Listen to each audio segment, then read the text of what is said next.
Hey everybody, Tim Norris here, aka GreyElephant, and welcome to the How to Play tutorial for Princes of the Dragon Throne. This is brought to us by Clever Mojo Games and plays 2 to 4 players in an hour and a half to 2 hours. The first thing you would do in setup is put the board in the center of the table. Now, let's talk about the board for a minute before I get too far into setup. Each section of the board is divided up into one of the 6 kingdoms. Here in the red, we have the humans. The green is the elves. Yellow, goblins. Purple, kobolds. Orange, dwarves. Last but not least, the blue, the trolls. In each one of the 6 kingdoms, we have 6 guilds that are exactly the same. The Shepherd's Guild, the Sorcerer's Guild, Soldier's Guild, the Royal Guild, the Merchant's Guild, and the Cleric's Guild. In each one of the guilds, you will take 2 of the King's Guards and place them next to each other like that. Next, you will take 3 Citizen cards and place them on 3 open prospect spaces on the board. The other 3 prospect spaces will be filled by dragon cards. You know the difference between the two because the dragons will have 1 color icon up here, whereas the citizens will always have 2. Each player then would get their starting deck of 10 cards, a player's aid board, 5 starting supporters leaving the other 15 in their reserves, their guild control markers, all 20 of their dragon lords, 3 sheep, 3 gold, 3 influence, and last but not least, their dragon prince. Shuffle together the remaining citizen cards and dragon deck cards. Place them in a pile and place the citizen deck and dragon deck cards slightly sticking out of the bottom so that you can identify which is which. Make sure that they always remain face down. Next, locate all of your guild favor cards and create a stack for each one of them. Depending on the amount of players will determine how much sheep, influence, and gold will be used throughout the game. You should also take your bargain with the giant card and place 1 gold, 1 sheep, and 1 influence on it. Locate all your clan favor cards and keep them in a stack near the board. Each player should place their score marker on the 0 claw mark on the score track. After setup, the playing area should resemble something like this. That will conclude the setup portion of this video. Now let's cover the mandatory actions that you must perform while playing Princes of the Dragon Throne. There are a total of 4 of them, and on your turn you must at least perform 1 of them. Gather, deploy supporters, recruit prospects, and maneuver supporters. We will begin with Gather. At the start of your turn, you would draw your 5 cards off your deck. And to be able to gather, you would look at each card between this line here and this line here. You would either be gathering sheep, gold, or influence. Some cards will allow you to gain multiple types of resources. To be able to gather, simply select one of your cards, lay it down, and take from the bank whatever resources are listed on it. So for in this case, we'd be able to take 2 gold and add it to our supply from the bank. A gather action allows you to select 3 cards on your turn. This card here would allow us to select 2 sheep and add them to our supply.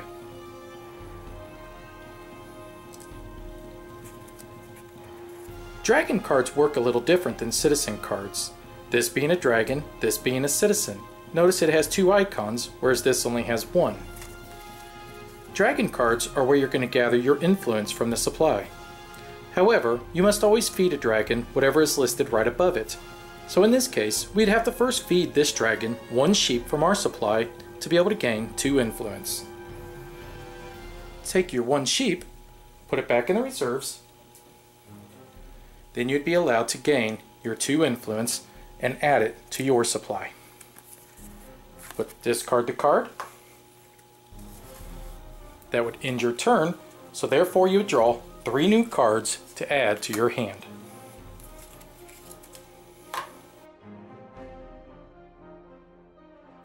To recruit prospects, you would look at the 6 cards that are in each one of the kingdoms available for you on your turn. Select one, look at the bottom of the card, and see if you have enough of that type of resource to be able to afford it. So in this case, this human sorcerer would cost you 7 influence to be able to add to your deck. If you could afford this card, simply add it to your discard pile, and then you would be allowed to dismiss one of your starting cards. After it has been added to your discard pile, you would then be allowed to look at your hand and your discard pile, and you'd be able to, if you decided to, dismiss one of the cards forever out of the game. You would also be allowed then to take one of your supporters out of your reserves and add them to your supply. It's important to note that some prospects would instantly give you prestige. In this case, this human sorcerer would instantly give you 1 prestige point, so you'd be allowed to move yourself up on the board immediately.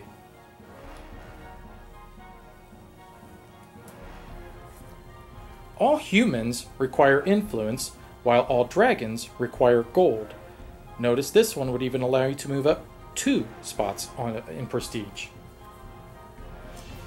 Whenever there is empty prospect locations on the board, it is up to the next player to immediately fill those prospect spaces with either a citizen card or a dragon card of their choice.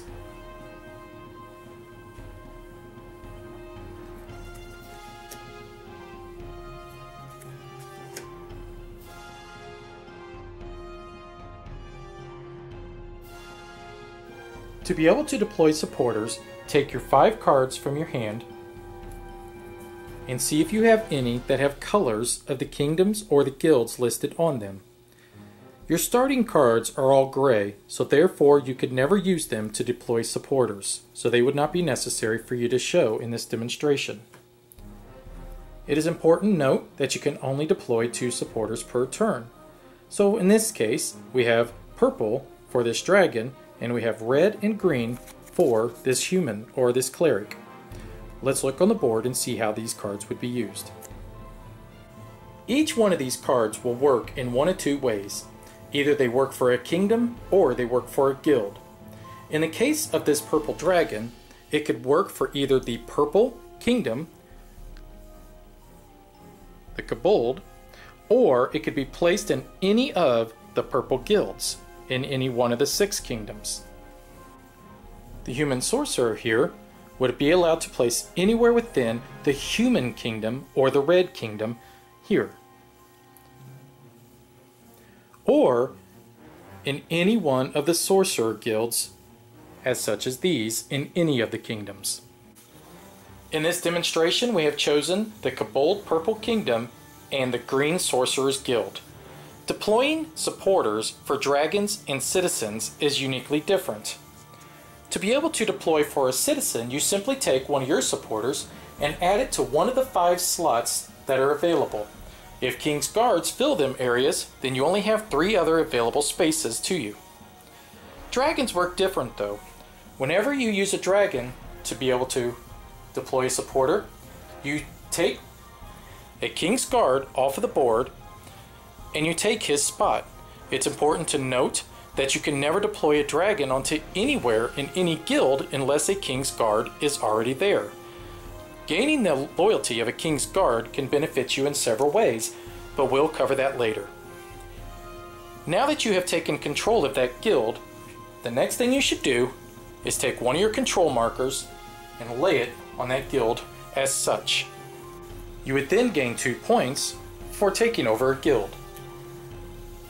And depending on what type of guild it was, you would gain one of the guild favored cards that you would add to your discard pile.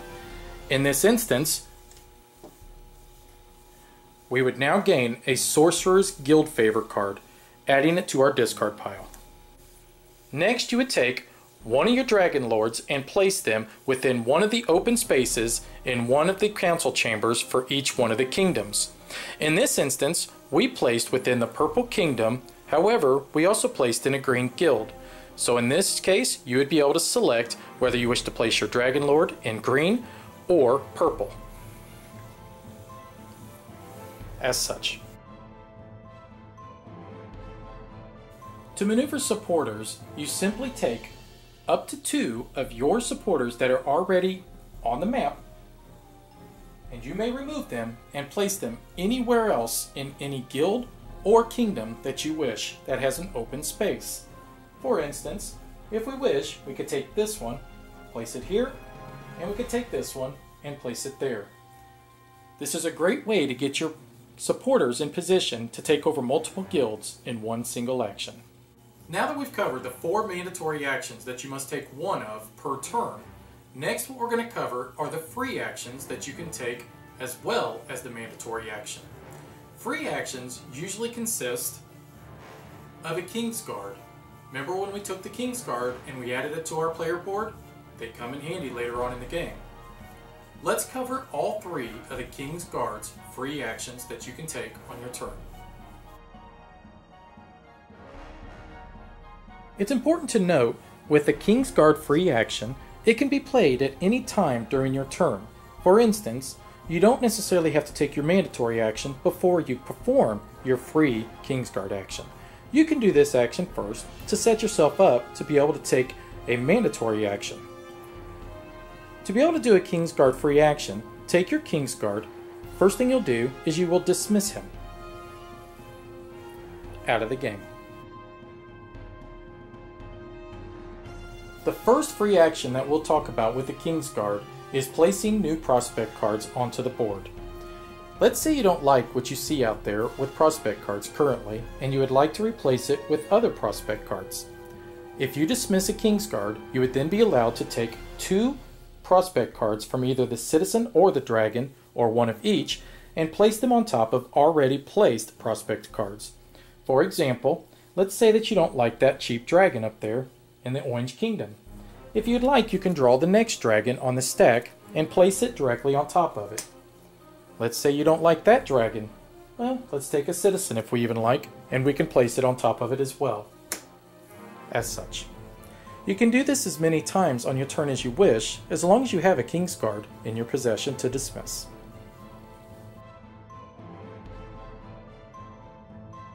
The other free action that you can take with a King's Guard after you dismiss him is that you would be allowed to go through any prospect stack and take any card out of that stack and place it onto the top. It's important to note that you can never recruit any prospect card unless it is the top card of the stack. So what this allows you to do is you could say you do want that cheap dragon, dismiss your King's Guard, placing that cheap dragon on top of the stack, then you'd be allowed to recruit it. Last but not least, if you dismiss a King's Guard, you could discard any one of the 5 cards that are in your hand and draw up to that many more at the end of your turn. It's important to remember that that only occurs at the end of your turn, so you do not get to dismiss the King's Guard and then draw immediately at the beginning or the middle of your turn, only at the very end. This is a great way to cycle through your deck. Now that we've covered the free actions that you can take with a King's Guard, let's cover the free actions you can take with a Guild Favor card. Do you remember when we took over the Sorcerer's Guild up here in the corner? Remember when we also got the Guild Favor card? And we added it to our discard pile? There are 6 total Guild Favor cards that you can gain throughout the game. Why don't we cover each one of these 6 guilds?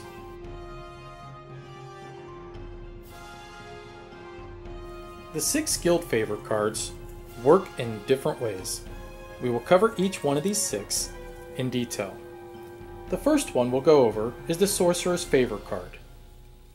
It's important to note that all Guild Favors are free actions that you can take on your turn, and these can be combined with King's Guard actions and your mandatory action. The Sorcerer's Guild card would allow you to take the Sorcerer dice and roll them, and depending on what you roll, would determine where you'd be able to either place a supporter of yours or to remove a supporter of your opponent's. For instance, this would allow us to place anywhere within the Yellow Kingdom here. Any one of these guilds would be open for us to place a supporter. Or we can choose any one of the soldier guilds in any one of the 6 kingdoms throughout all 6 of the kingdoms. Select your supporter from your supply, and if you would like, you can just add him to the board as such. A merchant's favor card would allow you to gather either 3 influence, 3 gold, or 3 sheep from the supply. Now, this can be combined with your mandatory gather action, or this could be played separately. This is a fine way to feed dragons towards the end of the game. The royal favor would allow you to move any dragon lord within the chambers to any other chamber, including your own.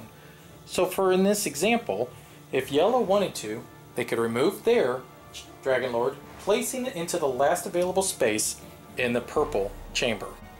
Playing a soldier's favor would allow you to either remove or to place elsewhere up to 2 King's Guards. In this instance, we have one of our supporters already in the Royal Guild. If you wanted to, you could remove both of these, either from the board and placing them onto your player board to later be used as free favors for you, or you could place them anywhere else on the board, taking guilds away from your opponents. If you do ever take it over, remember to do all the process of placing your guild control marker, your 2 points, your guild favor card, and placing a dragon lord in the chambers. Playing a shepherd's guild card would simply allow you to take 4 sheep from the bank and add them to your supply. The last of our guild favor cards would be the cleric's favor. A cleric's favor would allow you to move any 2 supporters on the board and place them anyplace else in any of the kingdoms or guilds. In this example here, we have yellow up here who controls the merchant's guild in the green kingdom. However, if the blue player played the cleric's card, he could decide to remove one of yellow's supporters, placing it anywhere else in any of the other kingdoms, and then choosing to use a second maneuver to move his own supporter up there, thus gaining control of that guild. Once again, it's important to note, you would take your control chip, place it on top of the yellow player's control chip, give yourself 2 points, place your dragon lord, and gain a merchant's favor card. There are 2 more subjects that we need to cover before we are done with this tutorial. The first being Parliament and how to handle it. The second being in-game scoring. Parliament is called whenever a player reaches the red claw mark on the score track. Whenever that occurs, at the end of that player's turn, a Parliament is held. Whenever a Parliament occurs, 6 clan favors will be available for each one of the players, starting with the player who is in last place. In this example, the green player only has 3 prestige points, whereas the yellow and the red have 4, and the blue player has 6. So therefore, the green player would then be able to select first of the clan favors. Each of the clan favors are very powerful and can aid you to victory throughout the game. The red clan favor would allow, or disallow in this case, your opponents to be able to move your supporters or your dragon lords with either the royal favor or the cleric's favor. The purple one would allow you to change King's Guards that are in your supply into supporters that are in your reserves. This is a quick way to gain supporters. The orange one would allow you to reduce the cost of one of the prospects by 1 either influence or gold. The blue would allow you that each time you do a gather action to gather 2 different type of resources extra. The yellow would allow you to only have to feed your dragons 1 sheep. This is a great way to buy cheap dragons and to be able to utilize them properly. The green favor would allow you to discard your entire hand or just a few cards and redraw at the beginning of your turn, unlike the King's Guard favor, which allowed you to only be able to discard at the end and redraw at the end of your turn. Once the green player selected which one he would prefer to have, and then he would take his dragon prince, placing him into that chamber as such. In-game scoring is broken down into several categories. First, we'll talk about the province or the kingdom scoring. In this instance, Let's look at the Green Kingdom right here at the bottom of the board. Whoever controls the most guilds in this kingdom would score 5 points. In the case of a tie, both of the tied players would score 2. We notice that the blue player controls the Clerics and the Royal Guild. However, the red player controls the Sorcerers and the Merchants Guild. The green player controls the Shepherds Guild, but that's the only one. So therefore the blue player and the red player would both get 2 bonus points at the end of the game. Next is the guild scoring. In each one of the 6 kingdoms, we have the exact same types of guilds. Whoever controls the most of them particular guilds would gain 5 points. And once again, in the case of a tie, the tied players would both get 2. Notice that the red player controls the Merchants Guild in the Red Kingdom and in the Green Kingdom. The yellow player controls it in the Yellow Kingdom and the Purple Kingdom. Up here, nobody controls the Merchants Guild, and the blue player controls it in this kingdom. So given that the red player controls 2 and the yellow player controls 2, they would both gain 2 points at the end of the game. Whoever owns the most chairs in each particular clan would gain 5 points. Anytime there's a tie, each tied player would gain 2 points. In this instance, the green chamber here has 2 red and 2 blue. Thus, red and blue would both get 2 bonus points. The red chamber here has 3 green. Thus, green has majority, gaining himself 5 bonus points at the end of the game. And as you make your way around, you'll just take notice that anytime there's a tie, 2 points for each tied player. Anytime there's one player majority, they score 5 points. Next, each person would count up how many recruits that they acquired throughout the game of dragons and citizens. Whoever has the most of either one would gain 5 bonus points at the end of the game. Once again, if there is a tie, both tied players gain 2 points each. At the end of the game, only one dragon prince can assume the throne and become the next dragon king.